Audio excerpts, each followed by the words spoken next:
Hello and welcome everyone. Thank you for joining us today on our panel session.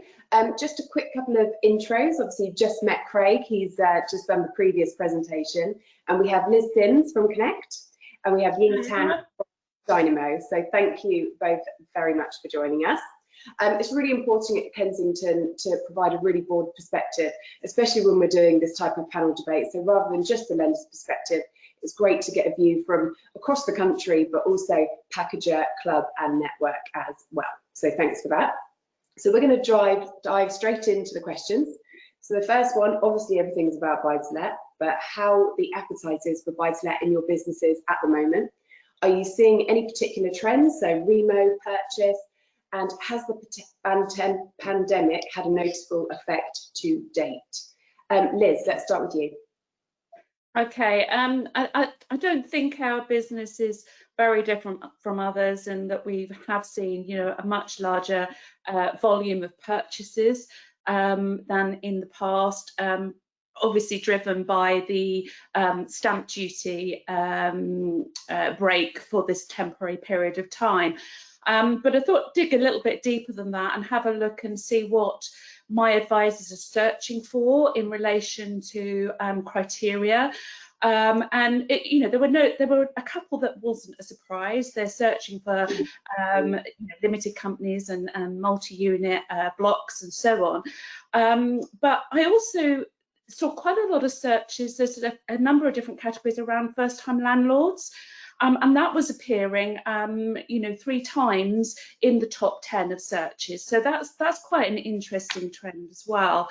And I think another one which probably is reflective of how the market is there were in the top 10 searches around minimum income and also late payments. So I think that's sort of kind of telling us what is actually already happening in the marketplace in relation to people's income throughout the pandemic, or perhaps circumstances in terms of taking mortgage holidays and things like that are actually driving more inquiries around that nature as well. So that was quite interesting to see. Okay, brilliant, thank you, Liz. And Ying, how about you? Yeah, very similar to Liz and likely the rest of the market. The appetite for buy-to-let has remained really strong. Landlords are a resilient bunch and they thrive in challenging climate. We've had and seen this over the last 5 or 10 years where landlords and buy-to-let investors have had one challenge after another having to overcome, and whilst this is clearly a different scale, it's just another thing that they need to negotiate. Purchase, like Liz alluded to, has definitely increased. The backdrop of lockdown where, I think people realised that they could move out of maybe London because they were having to work from home and they didn't want to stay in just a 1-bedroom flat with a balcony. That increase, and dare I say, even couples, with having to go through divorces and things, we've seen an increase in that, sadly, and therefore there's been that increase in demand for purchases. But I think you'll find that landlords, will look for the opportunity, and it's such a strong investment. Buy-to-let is still a very good investment. You have bricks and mortars, you can control your investment. The returns on the stock market are so volatile and unpredictable. You're earning next to nothing with the interest rates as they are in the bank. So there is still, whilst returns have been reduced over the years because of the tax changes, etc., and despite the pandemic that we're currently negotiating, buy-to-let still has some really positive returns, especially when interest rates are so low. I think the biggest challenge that has been caused with the pandemic is clearly, lenders' bandwidth, because working from homes mean maybe not as productive, or processes have been a little bit more slower. And a number of specialist lenders had to withdraw from the market, so that definitely caused some real challenges, and that's probably the biggest challenges we're having at the moment.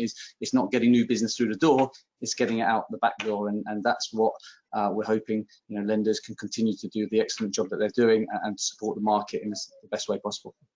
Yeah, absolutely.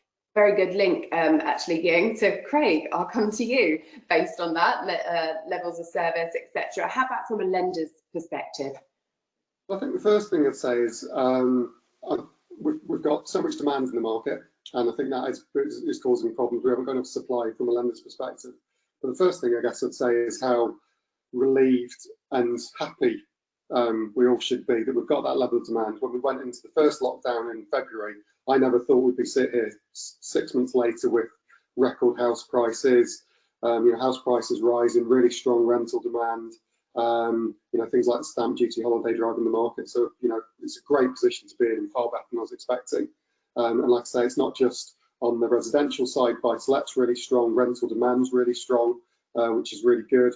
So I think the market is really robust, but it has been surprisingly strong. And I think for some lenders who have exited the market, we were fortunate we managed to kind of lend throughout, but some lenders did have to temporarily exit. And then you've got some of the bigger lenders, maybe you've got offshore processing capacity, which they're struggling with because different parts of the world are in different lockdowns. So I think that has made it very difficult. But I think, the market has been surprisingly strong. I think we're seeing probably a more professional market. So doing a huge amount of limited company at the moment. So again, that would be more your higher rate taxpayers, your more professional landlords, probably less amateur landlords. But I think for the professional guys, have probably seen this as a bit of an opportunity. Interest rates are still really low, and actually certainly at the start the crisis went down a little bit, or they've come back up. So it's still actually a pretty good time to buy it. And of course, you could save up to £15,000 worth of stamp duty. So I think that's driving the market as well. So yeah, very, very strong. Yeah, absolutely. And Liz, actually, that was really interesting. You said about first-time landlords as well, and kind of seeing a spike there. So I'll kind of come back to that. Different areas of the market, underserved areas of the market. To Liz and Ying again, do you feel that there are underserved markets at the moment? Ying, I'll come to you first. Well, I have to say, within buy-to-let, there is competition has really come back again, certainly since post-lockdown, and a lot of lenders are coming back to the market, and there's a real breadth of options available. We've never had as many lenders on our panel as we currently do have. And that's an indication that actually the market sees that buy-to-let is still in a strong place, and therefore lenders want to make sure that they come in. And when they come in, they've got to make sure they serve as many niches as possible. So I think unlike 3 or 4 years ago, when you could say maybe there was lack of some lenders doing in limited company, maybe not enough with HMO. There is definitely much more availability now within the buy-to-let sector. I think we're speaking much more about broader within the economy. Clearly, high LTV within residential mortgages is lacking for obvious reasons, and we all know those reasons, and that doesn't need to be explained. But we're crying out for those because the demand for that is so high. But appreciate that it's not something that can be fixed overnight. Yeah, thank you, Ying. And Liz? Well, I mean, I absolutely agree with Ying. We have got a lot of products and criteria and things available to us, more than we ever have. But I still think there are a couple of areas potentially that we could look at. Picking up on the high loan to value point, before the lockdown, 80% was becoming very normal in the buy-to-let market. For a purchase up to 500,000, there's currently only 4 lenders at this moment in time up to 80%, whereas there's sort of 50 odd lenders at 75%. So that is an obvious sort of underserved potential area based on where we were before the lockdown. I think there were a couple of areas that I gave it a bit of thought, because like Ying, I was like, well, actually it's a really, really strong market in terms of criteria. But a couple of areas that I thought that actually there could be some more work done. One around modern constructions. Because obviously, building more housing and building those in an environmentally friendly way doesn't necessarily mean building them in the traditional construction way, but that can be quite complex in terms of understanding that from a lender perspective.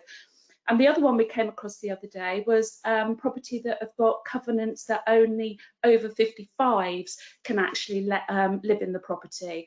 And again, that's an area which is really, really restrictive in the marketplace, but potentially a much growing area on the basis that more and more older people actually are needing to rent than ever before. So those are probably sort of a bit out there, but a couple of areas I think that potentially lenders could have a look at. No, that's really interesting. And again, Craig, I'm going to set you up now. So covenants, MMC, high LTVs, where do Kensington stand as a lender? So traditionally, over the last couple of years, we've been really strong in the higher LTVs. So we've gone up to 85 LTV in buy-to-let, which was relatively unusual. I think there's only a few lenders at 85. We're currently at 75. Our plan absolutely is get back to the high LTVs. I think at the moment we are kind of at full capacity. We've just had for the total business, October was our best month we've ever had, which is great news. But I'm very, very keen that we protect service. So what I won't do is launch the high LTVs, the highest LTVs. If it means we're going to go maybe past a 3 or 4 day turnaround, that's kind of a red line for me that we won't cross. So that's the challenge of high LTVs, but we are committed to going back to high LTVs, and we will get back to 85 as soon as we can, and 80 on the way there. And yeah, I mean, there's parts of the market that we don't actually operate in. So we've just launched our new IT system, our new broker platform. One of the benefits of that is it allows us to enter new markets very quickly and far faster than the old system we were on. So the two areas that we're not, the two bigger areas that we're not currently in, holiday let, expat buy to let, for instance, they're two areas I'd like to have a really good look at. If we launch into those, we want to have a differentiated proposition. I don't think, there's no point in us doing the same as everybody else. That doesn't help the market. To grow the market, we need to bring something different. So I think there are two areas we'd like to look at probably in the next, depending on COVID, in the next 6 months to see if we can bring something different and additive to that market. Yeah, absolutely. Sorry. I guess holiday lets, especially right now, are very relevant. Obviously, staycation, the pandemic, anything else. Liz, on your searches, did holiday lets come up, or have you seen a rise in kind of that area at all? I didn't see it come up in the top 10 of searches for the last 30 days, but I've got a couple of holiday lets myself, so I'm kind of quite understanding of that market from that perspective too.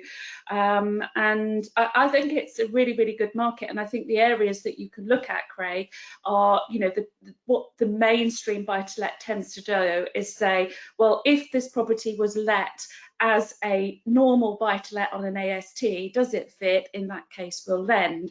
And it's perhaps moving more into what some of the commercial lenders do, which is actually, can we look at this as a business? Can we look at the income or the projected income, which is obviously usually a much higher yield, and kind of take that into account? And that would be definitely helping fill a gap, I would say. Yeah, absolutely. And while we're writing a wish list for Craig while he's sitting there, Ying, expat buy-to-let, or anything else that you want to add to Craig's to do? Yeah, well, the two bits that I picked up, which Craig mentioned, which is really key to any proposition, and it's even not so much criteria there, so it was IT and service. These are two areas that if I went to do a quick survey to my brokers, what do they need now lenders to do? It wouldn't be actually criteria tweaks, dare I say. It would actually be, let's just get things done, let's improve our service, and let's get the systems in place that can make things as efficient, digital and automated as possible. And that is a real massive part of recommendation at the moment. And I think if lenders want to continue to grow their business, these are the areas which is great to hear Craig say Kensington are focusing on at the moment. Yeah, absolutely. And there may be some opportunities with the upcoming lockdown, which I'll kind of come back to at the end of the session, for lenders to do that for sure. So next question is all around next year, so March. So there'll be lots of changes coming with stamp duty, etc. Obviously, whatever happens from the pandemic from them as well. But do you have any predictions for the buy-to-let market for next year?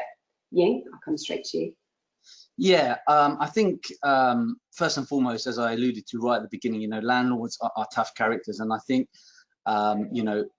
they will continue to perform well. Buy-to-let will continue to do well. Having said that, I think we can't be naive to the fact that what we are seeing at the moment is just unprecedented, and we don't really truly know what the impact of 2021 will be off the back of the furlough schemes ending, this second lockdown which is about to happen, the impact of that, how long that goes on for. And I think we'd be a little bit naive to make really big, bad, bold predictions, because I really think next year is going to be in many ways more challenging than this year, as we start seeing the byproduct of the changes that the government have introduced, the spending the government has done, and the impact that has on us as people, out on consumers, out on the field. But I do think landlords are tough, and I do think bricks and mortar is a fantastic place to invest when times are tough. So there will still be good demand, but I think it's going to still nonetheless be an extremely tough year. You know, what's going to happen with tenants? You know, at the moment, evictions can't happen. That will continue for a while.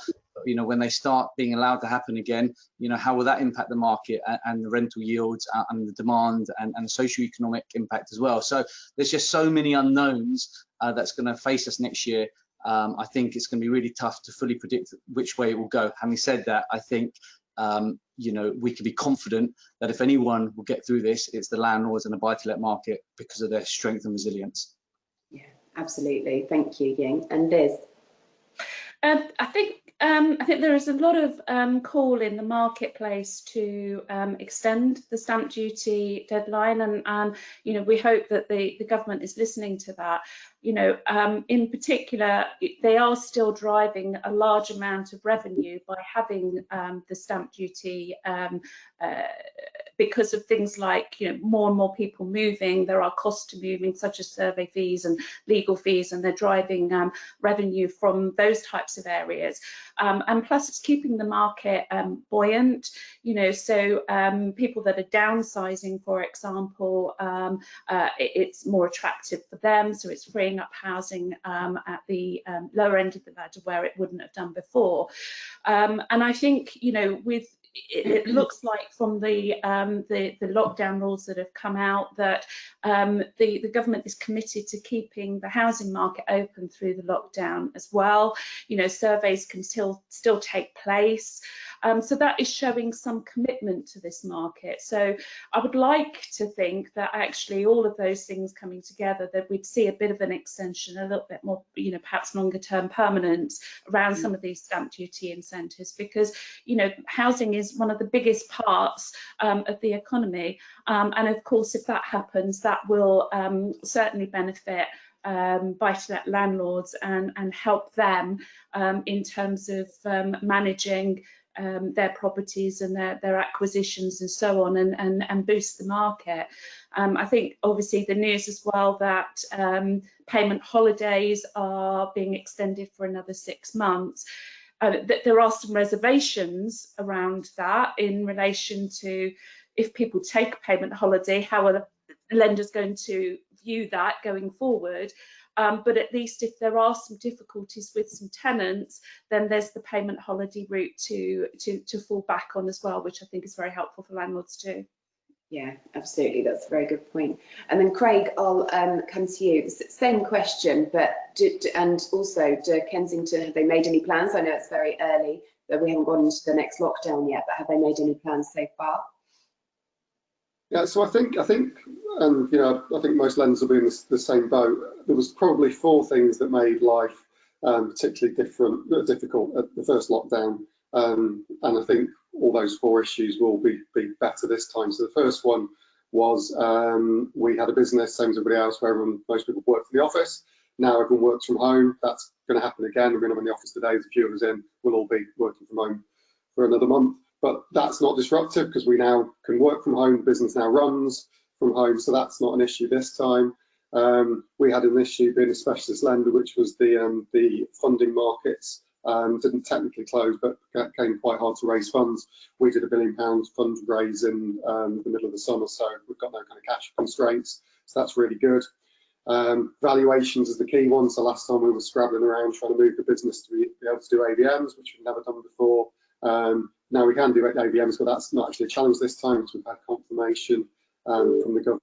Valuations will continue this morning, which is really good news. And then the final bit is payment holidays. So payment holidays were very disruptive last time, 700% increase in call volumes, lots of challenges. Again, we know how to do those now. I think the demand will be much more muted because what we've seen is, you know, every time we've extended it, so we extended it once already, we didn't get much of an increase. And we've gone down from, you know, a big portion of the book being on payment holidays to hardly any at the moment. So that'll go back a little bit, but I don't think we'll get the initial spikes. I think all those 4 things will mean that the market will function much more normally because people can still move, people can still get valuations, lenders can still lend, they've got the money to lend, and the operational capacity should be better. So I think that will all help. Before the announcement of the lockdown, I'd have said that I think the next 6 months will be, so the next 3 months from an applications point of view will be very strong as people try to get in before the end of the stamp duty window at the end of March.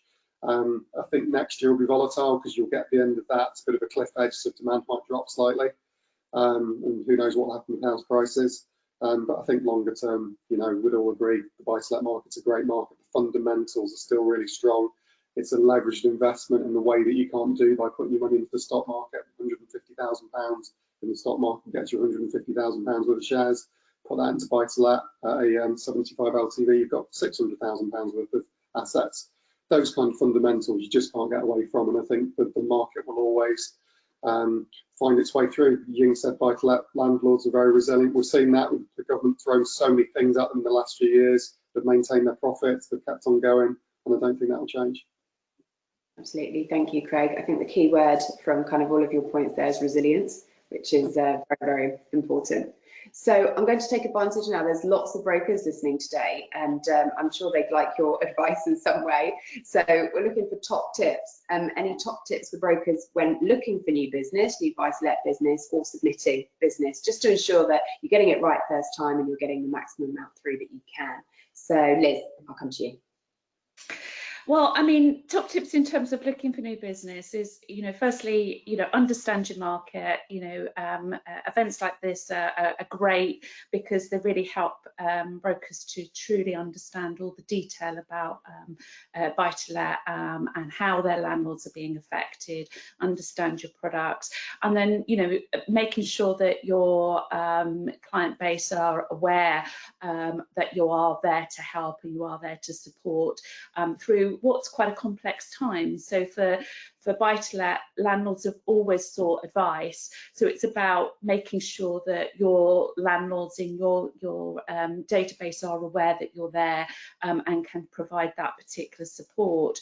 You know, giving them guidance on if they have taken mortgage holidays, for example, or if they're thinking about it, what are the sorts of things they need to kind of consider, how will they need to present their cases to lenders if they've taken holidays in the past. These are all really, really important things that brokers can do to help their landlords going through.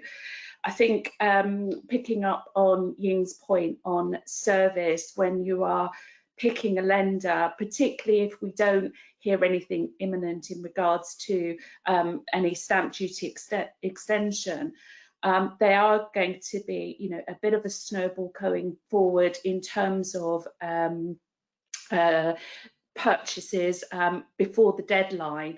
So picking your lender in terms of service, understanding whether they have the capacity to be able to deliver within the time frame, how long they're taking to kind of turn around inquiries and things like that. But not just the lender, think about the solicitor that you're picking as well, because actually the lender may well deliver on the service, but it can fall down at the solicitor point if the solicitor doesn't understand. It's great that we still will be able to do physical surveys through this period of time.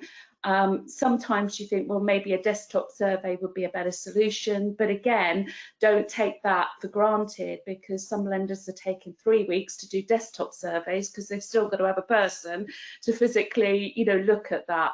So it's about understanding what your lender service standards are, what your solicitor service standards are, and then you know, helping your clients pick the right solutions to be able to deliver that deadline. I think is going to be key over the next couple of months. Absolutely. Thank you, Liz. Ying, anything to add? Yeah. Firstly, I'll share with you something that an acronym we've been using internally for our guys to get them through this challenging period. A lot of our guys were not around during the credit crunch in 2007, 2008, and it's called GAME. It's G for graft, A for attitude, M for mindset, E for energy. You know, if you bring those 4 things with you every day to the office or at home, if we're working from home, it will help them get through what is clearly going to be a challenging period. Whilst our market is buoyant, we mustn't forget the wider global challenge that we're facing, and you know, you need those 4 things to really dig deep to thrive in this environment. And in terms of moving on to new business and articulating that to the client, I think transparency is really important. You know, explain to the clients, you know, why things are happening. Don't just say, you know, a lender's slow at the moment. You know, explain why the lender's slow, because, you know, we take it for granted. We understand why lenders might be having some challenges with the services at the moment across the board, but the client doesn't necessarily understand it. So give them the understanding of that, so you can give some rationale and transparency to why things are being done in a certain way. And that will allow you to manage their expectations, which is clearly important. And all of these tips shouldn't just be for the environment we find ourselves in, but to be good brokers, we should be, you know, executing these initiatives every single day for as long as we're working in this industry, and providing great service. You know, our side, it's really important. Keep that communication up. I always say to the guys, make sure you pick up the phone to let the customer know what's happening, even if there's no update, because they need that regular contact. And thank them for their business. Ask for referrals, landlords, their portfolios. You know, it surprises me the amount of people who would do an application, but you don't ask, you know, for the portfolios, because there's 10 or 12 other leads in there if they're a large portfolio landlord. So, you know, it's really important to thank for your business, be grateful for it, you know, and work with the customers and appreciate that we don't know what's going on. You know, the whole compassion and generosity and kindness is more important than ever now that, you know, people not only within our environment, but, you know, clients, you know, maybe having some real challenges at home with mental health, etc. So that's really important. And moving on to submitting business, I think really it goes without saying that you've got to package it right and make it right first time. You know, if you can get that right and get the documents together correctly, and you know, preempt some of the questions, then that whole service proposition will be far quicker, which ultimately is what the client wants. The client wants that mortgage offer as quickly as possible, and that's what we should be working towards. Yeah, absolutely. Some really good points as well. Thank you, Ying. Craig, last chance, and same question to you. And have you bought your game today? Always, every day, Francis. Never, don't leave home without it, or even when I'm at home, like Ying said. So I think the tips for me for brokers would be talk to your BDMs, talk to your BDUs. I do really feel for brokers, because everything's changing so fast. Lenders change criteria pretty much every day, and pricing and service levels all over the place. So it's really hard to kind of know where to place a case. So I do have a lot of sympathy there. Think beyond the usual. There is a lot of solutions out there. Sometimes you might have to have a good kind of look around to find it, but there is a lot of solutions to make sure you include kind of all the lenders, some of the specialists, or maybe some of the building societies, etc., because there is a lot of solutions out there beyond the obvious. And then I'd say, you know, if you do get something that's a bit complex, something you're not used to, maybe something that's particularly hard, or, you know, a very big portfolio, or maybe a complex kind of HMOs and mobs, we're very lucky today that we're joined by two CEOs of the two of the biggest specialist buy-to-let packages in the UK, with Dynamo and Connect. So I'd say consider using a packager, because if there's something you just think, you know, I just don't feel I've got the expertise for this one, or I'm not sure where to put this case, that's where these guys can come in and do a great job and really help you with that, and you get your customers to the best possible solution. Absolutely. Thank you very much, Craig. And that's a wrap. So thank you, Liz. Thank you, Ying, for joining us today. I think everyone would have had a takeaway from the questions and answers that we've had today. I've certainly written down lots of notes. So thank you from myself. Thanks once again, and we'll speak to you soon. Thank you.